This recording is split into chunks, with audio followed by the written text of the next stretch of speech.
Flamengo, de Léo Ortiz, agora para Pulgar rolando, a bola vem rasteirinha para Wesley pela direita, devolveu bola para Pulgar tenta virar, inverteu, a Léo Ortiz vai virar na canhota, agora no campo contrário, para Léo Pereira, bem avançado, ameaçou, descolou jogada para Plata, no comando, entre dois, a Bruno Henrique passou pelo primeiro, tirou, entrou. Golão!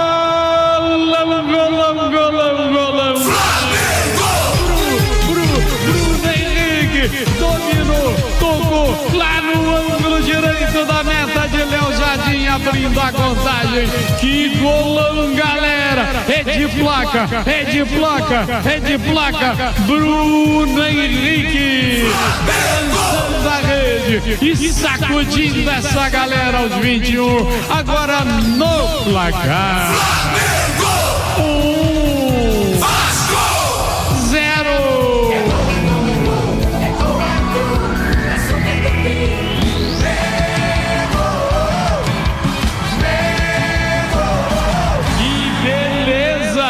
Fotografou ou Coelho? Com certeza, garotinho. Em tempos de Rei Momo, tempos também do rei dos clássicos. Num bate-rebate despretensioso, a bola sobrou pro Bruno Henrique. Ele acertou a bola, diria que não em cheio. A bola não foi tão forte, mas pegou uma curva que traiu o goleiro Léo Jardim e foi no ângulo superior direito, proporcionando um verdadeiro golaço. Golão do Bruno Henrique, 10, nota 10 para ele. Flamengo 1-0, garotinho. Agendinha. Ele é o comentarista que tem a manha. Flamengo 1, golão do Bruno Henrique, Vasco da Gama 0. Só a Tupi tem. Ele que tem a manha. O Aranha, o cara que tem a manha. Olha aqui, meu querido garotinho, eu gostei muito desse jogo. Muita intensidade, claro. A gente poderia ver um futebol mais bem jogado tecnicamente, por exemplo, que o Flamengo jogou no segundo tempo. Porque no primeiro, quem jogou melhor foi o Vasco. A tática armada pelo Carille, por muito pouco não deu resultado. Vamos lembrar que nesse primeiro tempo, apenas uma oportunidade do Arrascaeta. Essa mesmo é uma falha do setor defensivo do Vasco, uma bola que sobrou e o Arrascaeta ali na frente do goleiro Léo Jardim, que não fez nenhuma defesa no primeiro tempo. Ele chuta e o João Vitor conseguiu interceptar. Foi só. Porque o Vasco se defendia bem, não deixava o Flamengo jogar. E a primeira vez que eu vejo o Flamengo sendo apertado, porque a partir dos 10 minutos, o Vasco mudou taticamente, apertava a marcação em termos ofensivos, não deixando o Flamengo sair tocando. Não jogou a Arrascaeta, não conseguiu jogar o Gerson, que são os talentosos do time. A bola não chegava no Luiz Araújo, no Plata. O Bruno Henrique, por exemplo, pouco pegou na bola. Quem se virava, apesar dos erros defensivos, era o Pulgar, que eu escolhi o melhor jogador em campo, porque ele não errou nada. Ele se superou na hora que a vaca estava indo pro brejo. Quer ver os números do primeiro tempo? O Jair, por exemplo, roubou uma bola ali, na marcação ali do Vasco, apertando. A saída defensiva do Vasco, uma errada ali de bola, sexto Gerson. Ele roubou e conduziu, e ali do grande círculo chutou. E não dava pro Rossi, que só olhou, ela passou raspando. O que dizer, por exemplo, do chute do Ryan aos 29, no erro do Léo Ortiz, que errou muitas vezes na saída de bola. E de novo, nessa o Rossi pulou, mas ela tirou tinta da trave. E o contra-ataque aos 42 minutos? Contra-ataque o Ryan puxou e entrou na cara do Rossi. Aí não, aí aparece o goleiraço. Olha, esse cara é um goleiro completo. E a reposição de bola? E os contra-ataques ele puxa? É um goleiro fabuloso, o goleiro Rossi, que fez um milagre no chute do Ryan. E o pior, a bola volta pro Ryan, que de novo soltou um foguete, cara. Não é cavadinha por cima do goleiro, não. Aí aparece quem? Quem não vinha jogando bem, que é um grande zagueiro, talvez o melhor do país no momento, o Léo Ortiz, que em cima da linha, cara, conseguiu salvar, Deus sabe como. E vem para o segundo tempo e o Flamengo não faz alterações. Mudou sim, taticamente. A inversão do Luiz Araújo, que passou para o lado direito, e o Plata aqui para o lado esquerdo. E foi um jogo completamente diferente no segundo tempo. Volume de jogo impressionante. O Flamengo começou a criar as oportunidades. 9 minutos. O Luiz Araújo perde um gol incrivelmente feito, através de jogada feita pelo Plata aqui pelo lado esquerdo. Na cara do goleiro, ele chutou por cima. Aos 11 de novo, aqui pelo lado esquerdo, boa jogada e a bola sobrou para o Luiz Araújo. Dessa vez ele acertou o gol, só que tocou na trave e não entrou. O goleiro Léo Jardim pulou para fazer figuração. Em água mole, em pedra dura, né? E olha que o técnico do Vasco viu. Não atacava hora nenhuma, só se defendia. Então ele tentou mudar taticamente. Ele colocou um jogador que eu gostei, o Lloyd.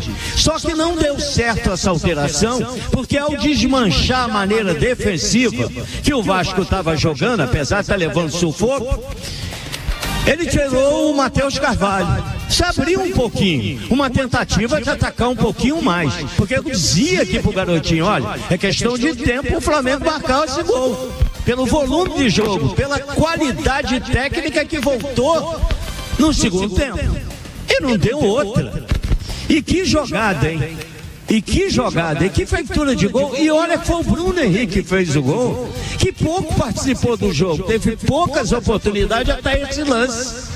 O Plata recebe uma bola aqui pelo lado esquerdo e mete a bola para ele, praticamente ali cercando a área, cheio de marcação atrás dele. Ele dominou e passou para a perna esquerda. Eu acho que ele já estava dentro do grande círculo e chutou, malandro, e acertou lá onde a coruja dorme. E olha que lá o Jardim se esticou todo. E que golaço, cara. Aí depois não, o Vasco começou a fazer uma série de alterações, e pelo lado do Flamengo é inverso. Ele coloca o Alan e tira o Luiz Araújo, exatamente o Felipe Luiz faz, compactar o time, porque ele sabia que o técnico Carille teria que fazer algumas alterações para colocar o time mais ofensivo, coisa que o Vasco não conseguiu fazer no segundo tempo. E aí ele colocou, primeiro ele tinha colocado o Lloyd antes de tomar o gol. Ele coloca aos 30 minutos, por exemplo, o Paê no lugar do Felipe Coutinho, que para mim o mortinho em campo. O ouvinte escolheu o Lloyd, mas eu não concordo muito não. Acho que o mortinho de novo foi o Felipe Coutinho. Ele colocou o Garré no lugar do Ryan, pouco resolveu, eu não tiraria o Ryan, e colocou o Esforça no lugar do Jair. Aí a mudança de um jogador que jogou muito bem, o Jair, principalmente na parte defensiva. Aí não, hein? Entra o Alan no lugar do Luiz Araújo e fecha. E depois o Matheus Gonçalves no lugar do Arrascaeta.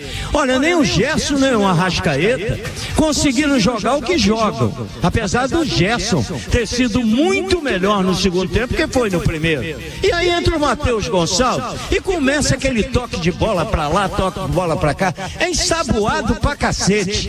E quando ele se junta a um jogador chamado Wesley, que é o tempo todo jogando bem, mesmo que o Flamengo não tivesse tido uma atuação perfeita, o Wesley é sempre agressivo, sempre caindo dentro e criando alguma coisa ofensiva para o Flamengo.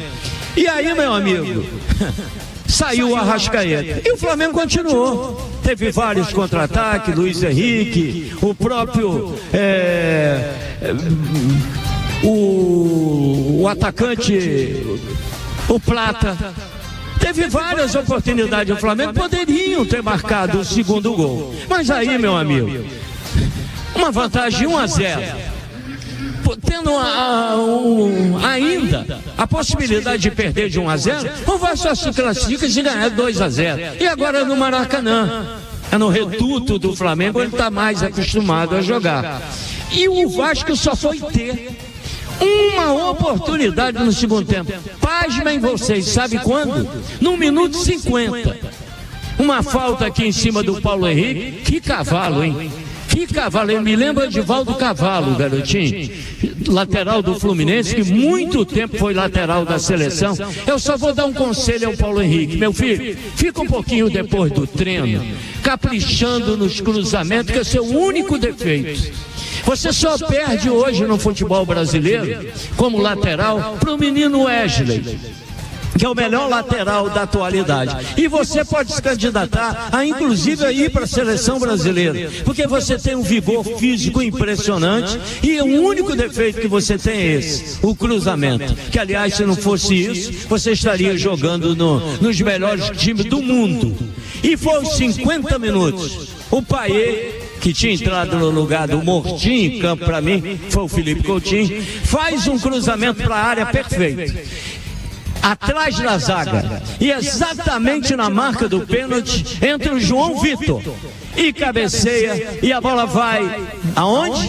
Em cima do goleiro Rossi, que defendeu com muita dificuldade, mesmo sendo em cima dele, porque foi para baixo. Por muito pouco o futebol iria castigar o Flamengo. Poderia, pelo segundo tempo, ter vencido até por mais. Mas, de qualquer maneira, não é uma vantagem impossível de se tirar, garotinho. Eu já vi tanta coisa no futebol, mas olha, é muito difícil.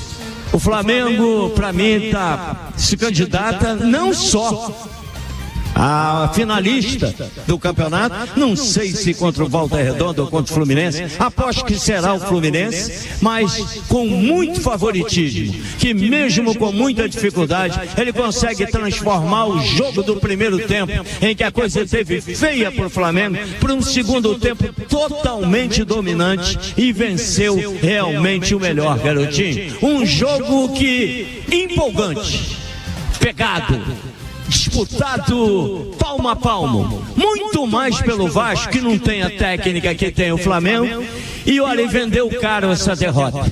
Parabéns aos times que brigaram, que lutaram. Uma pena que 10 mil pagantes, nem jogo amistoso de Vasco e Flamengo eu tinha visto na minha vida. Mais um Campeonato Carioca, que esse ano vai ser um fracasso impressionante de público. Bom carnaval para você, meu querido garotinho.